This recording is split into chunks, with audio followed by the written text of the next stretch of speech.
আপনাদের একটা গল্প শোনাই, র্যাট রেসের গল্প।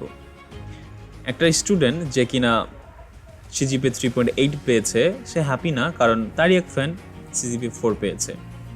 আবার 4 আউট অফ 4 পাওয়া ছেলেটা হ্যাপি না, কারণ তার বড় কোনো একটা কোম্পানিতে চাকরি হয়নি।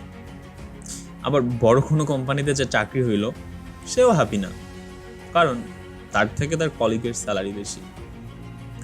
আবার এই কোম্পানিতে সব থেকে বেশি স্যালারি যেই মানুষটার, তিনিও হ্যাপি না, কারণ তার ফ্রেন্ডস ফ্যামিলিকে দেওয়ার মতো, লাইফ এনজয় করার মতো যথেষ্ট সময় হয় না।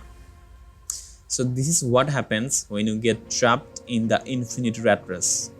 You are never happy. আপনি আপনার জীবনে যা কিছু অর্জন করেছেন, যা কিছু পেয়েছেন, তার জন্য আপনি কৃতজ্ঞতা প্রকাশ করতে ভুলে যান।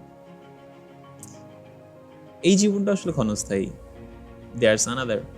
So just come out of rat race.